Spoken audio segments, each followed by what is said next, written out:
Ating recipe for the day, ibibigay na syempre ngayon ni Zach. Zach, ano ang ating recado ngayon? Ang ating pong recado ngayong araw ay ang beef caldereta sa gata. Beef caldereta sa gata. Ngayon ko lang narinig, may gata yung caldereta, ha? Naku, pakinggan ninyo to, idol. Talagang masarap to. Mga sangkap po lamang nito ay syempre yung mantika, beef brisket na hiniwa sa 2-inch cubes, isang tasa ng sibuyas, tinadtad, 6 na butil ng bawang tinadtad at yung red bell peppers natin, malilit ang hiwa. Isang lata ng liver spread, patis ayon sa panlasa, paminta ayon sa panlasa, 3 tasa ng tubig, beef bouillon cube, tsaka yung carrots natin, tsaka atsuete seeds kung gusto na po natin magkakulay. Mainit na tubig, gata ng niyog at green olives. Paraan lamang po ng pagluluto. Optional po ito, no? Gumawa ng atsuete water sa isang maliit na mangkok, pagsamahin ng atsuete seeds at mainit na tubig. Haluin at itabi muna para magkulay habang nagluluto. Ayan, mas maganda kasi pag makulay. Opo, may Tignan mo, kulay. pag ang pag-ibig mo makulay, di ba? Maganda. Next po ay prito ang baka. Painitin ang mantika sa isang malaking kaserola sa medium-high heat. Iprito ang beef brisket hanggang bahagyang mag-brown sa lahat ng sides. Mga 2 to 3 minutes bawat side.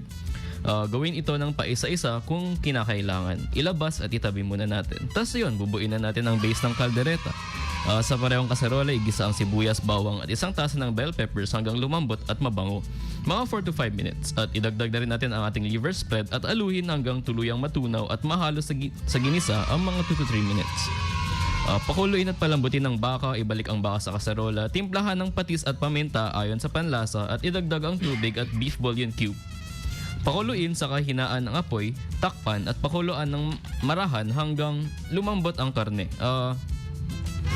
Basta pag lumambot na ba siguro yung karne ako? Oo, pwede na yan. Alam nga naman kasi mahirap kumain, lalo na pag matigas ang karne. Parang... Pero mas marami naman ang may gusto na mas matigas ang karne. Yun, bo?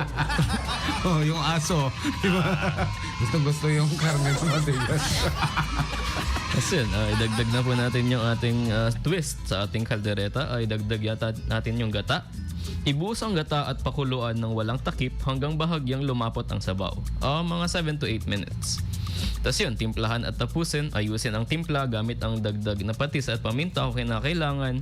Ihalo ang natitirang isang tasa ng bell peppers at agad patayin ang apoy para manatiling fresh at makulay ang peppers.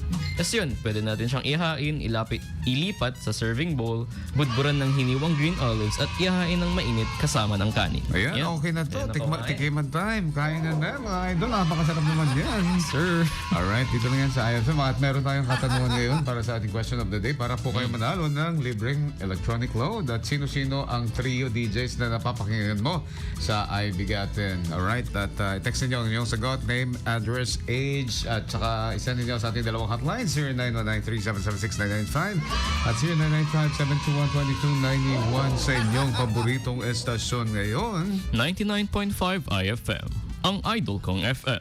Supaya. I know